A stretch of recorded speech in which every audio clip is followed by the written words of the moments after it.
Good morning. Good morning. Hello. Good morning. According to our Zoom, we are live on Facebook. Nice to hopefully see everybody here this morning. If we haven't had a chance to meet, my name is Anthony Anderson, co-founders of Elite Resource Team. I'm joined with Jenna Wilson this morning. Jenna, how are you? I am so good. You're always good because you're excited for these in-person events. Love in-person events. I got to get out of here. I'm ready to be in Nashville. I was just saying that to Randy. So excited. Nashville's a good place to be. Well, good. I love it. Happy Thursday, everyone. We are looking forward to our discussion here this morning. If you haven't had a chance to work with Randy in the past, a phenomenal expert, and I'm excited for the discussion this morning, as well as seeing him in person again in Nashville coming up. I know we've done a lot of work together. He's done a lot of education for the community. Jenna, is there anything in terms of a more formal bio you want to kind of frame out for us this morning before we pepper Randy with some questions? Of course. I love introducing Randy. So Mr. Randy Fox of Two Hawks Consulting is a nationally known wealth strategist, estate planner, author, and speaker. He's dedicated his career to helping individuals, advisors, charitable institutions, and plan giving organizations do well while doing good. He's also currently the editor-in-chief of the Plan Giving Design Center. And we've been fortunate enough to have Randy out at past EGAs in person and virtually. And we always have the best feedback from Randy and his attendees. And I think not only because the community loves him, but they get not only what they expect from a speaker, but what they really truly value. So really looking forward to another great event with Randy. What can our attendees get excited to hear from you? Oh, it's nice to be here, as always. Nice to have you here. Very nice to have you here, Randy. It's a great community that you've built, and Nashville should be good. I find it so much more useful to be live and in person. I always find the conversations in the hallways as stimulating as the main platform speakers. That's where you really learn the real things that are going on. So with so much going on right now, like how do you approach June? What you're going to share with the community. Like where's your mindset right now, and what are you planning on sharing? Well, the hope is to go in with, Craig and I have been talking a little bit about one case in particular that we've been working on, because it's a very interesting twist that I don't think many advisors even think about when a client or a prospect is selling a business. We were able to carve off assets in a very, very unique way for one particular client of one of the community's members, and really did a lot of good. But that it's a couple months away, so lots could change. We've got a tax proposal floating around out there that could portend some changes, although I don't think there's much hope that anything will come to fruition, but you never know. So, we always have to be adaptable depending what's going on around us. Got a lot of cases also kind of in the pipeline cooking, and some of those look pretty interesting as well. So I know one of the things we've talked about is even if nothing changes in terms of like the administration or tax proposals going through, et cetera, it's even the fact that this conversation gets brought up that triggers action. Because I know from our conversations, like some of the large estate planning that you're doing is a result of just fear. It's amazing what happens when wealthy people feel like there's going to be a change. It creates, sometimes I can thank the government for just motivating people that would otherwise not be motivated. Clients with $40 million this year had $40 million last year and $40 million the year before, and chose to do nothing. But when they saw that there was a tax proposal coming down the pike, a lot of them really got up and moved really fast. Which, that puts a lot of pressure on us as planners, but if we know what we're doing, we can help them. I wish they were that motivated all the time, but I can't. You only motivate yourself. You can't really motivate anybody else. What do you do from a planning perspective when it's motivated by something that might happen? You don't really know what the outcome is going to look like, but you have to do the planning now in preparation for that. Well, again, we always plan for what is current, knowing that the changes aren't going to be for the better. No one's going to make it easier for people to transfer wealth. They're going to make it harder. So let's take advantage of the law we have now. Let's get everything in place. And if they make it worse, at least we will have done that. And then we can fix, the rest of it later. But we do get as much done under current circumstances before they make it worse. I guess that's the way to look at it. Yeah, that makes sense. And you referenced Craig just a minute ago, but for anybody who's watching either live or a recording that doesn't know who Craig is, can you talk a little bit about? Yeah, so Craig Stone is an attorney, CPA, CFP, who's based in Las Vegas, Nevada, and he and I often will team up. What we found is that many of our clients may have legal counsel, whether or not they have a strong relationship with that legal counsel today. Generally, they don't. And we are able to team up together to implement plans that have been drafted. Craig can take one of the designs I've done, and he uses that as a blueprint with which to guide the client through the implementation process. And again, as a team, it's such an effective tool for us to all kind of be working off the same page.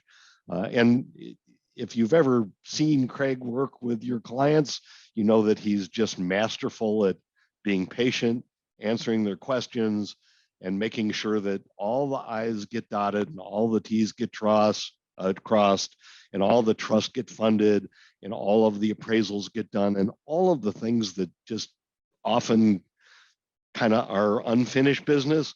It's so helpful to have a partner that just sees it through to the end, so that we really know that the job gets done properly. It's if you've been through that experience, you know that it really works really well. And that's the beauty of collaborating with partners that really understand collaboration, is that, first of all, I think this is the way our profession should practice, and very few people really understand how to do it. And those that attempt to do it often do it kind of ineffectively. Still need to unsilo people, and that's a challenge. Yeah, no, well said.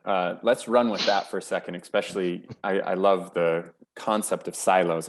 We've talked about that in the past, but why do you think it is that the industry doesn't do more collaborative work? Oh, you got an hour? The industry is very protective. I think we're very protective of our clients. And we think that, when you take your CFP test, however many parts it is today, theoretically, it says you're supposed to be good at everything, right? You have to pass all those sections, so you're supposed to be good at everything. And it's very, very difficult, I think, for the advisor community to admit that there's things they don't know. And yet our clients really just want things done. They don't care if you know everything. And so there's some egos involved. And there's also just a lack of understanding of how each party works, how they get compensated. There's jealousy. There's 1,000 reasons why collaboration doesn't get done more often. But I can tell you, when it works well, it's the best result for the client. And I think if we just put the client first all the time, it's always going to work. Yeah, no, again, well said. We were on a call, I think it was last week, and compensation came up, right? And somebody was saying, oh, this isn't a private message to me, that they didn't know how to handle this case. It was a larger, I think it was like a $27 million net worth. And I said, this is an example of a case you need to reach out to Randy to talk. Oh, but he takes X amount of percent. I was like, man, that is so the wrong way to think. Like, that's your leading thought when you're in a circumstance with a client you don't know how to serve. Is like I just said, I've always found you bring the most value you can to the client, to the marketplace. The cash flow and the revenue will tend to take care of itself. It actually tends to improve, Anton, and that's what most people don't understand.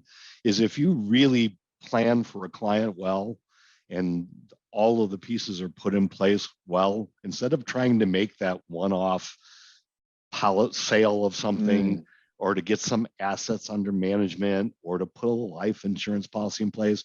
When you do the totality of a plan, the advisor is going to double his revenue, regardless of what I make. Mm. I make people more money. Otherwise, why do I exist? I mean, Right. yeah, if I'm taking money out of advisors' pockets, yeah, they're right. They're not going to hire me. I put money in their pockets. Ask Sterling about his case Yeah, last year. that's the one I was thinking of right when you said that. From a 10-year client. And it's example after example after example. Because it's so much easier to implement a plan than it is to sell a product or a service. And I again, this is lost on most advisors. I don't sell anything. I just implement plans. And if you put it in the plan and you can show that the numbers work and you can justify that what we've illustrated is going to get the client the results they want, everything after that is relatively easy. Yeah, really hit the nail on the head there. Well said. So getting back to Nashville here, Randy, I'm more excited after this conversation than I was even earlier this morning. Oh, you mean you weren't excited? Thanks. I said more. It's only increased. How do we kind of continue to take this message and communicate it in a way? I know it's been like one of your focuses. I see you shaking your head already because I know where you're going with that. Is like, this has been what I've been trying to do. Yeah. What do you think in terms of, is it just continuing to show up, educate, use case studies so people actually see? I think that's probably the way I've done it the longest.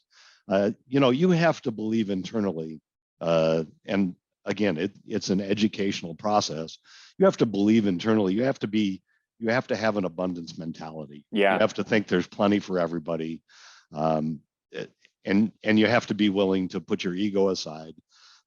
And the only way I can do this is by example. It's the only thing I know. I mean, I could talk all day, and if you don't believe me, you don't believe me. It's nothing I can do about it. But if you take a look at the results and you look at how the clients are impacted, and you take a look at how the advisor's revenue is impacted, that tells the story. Yeah. One of the things I loved about some of your past presentations at our events is just like how transparent and matter of fact you are, especially during sharing cases where it's like, this is what the advisor came to us. This is the process we went through.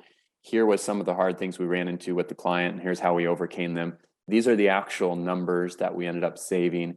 Here's the revenue that was generated.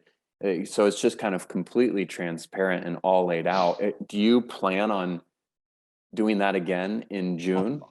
Always. I think, again, if you say this is real life, I mean, I'm not sitting here making these cases up. These are cases that happened.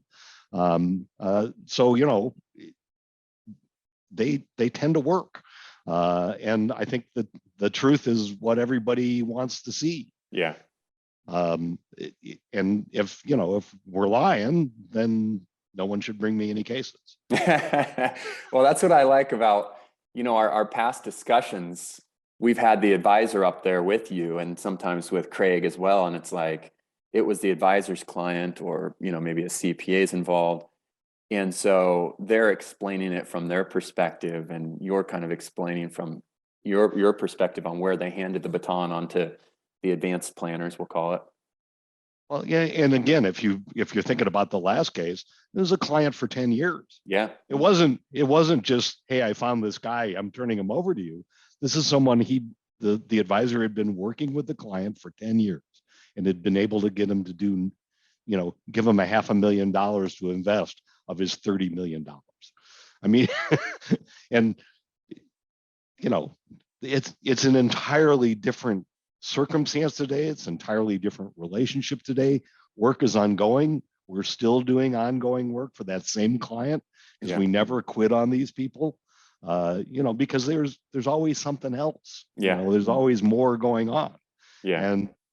And planning is a lifelong engagement with the right clients. Wealthy people have changes in their life all the time. Yeah.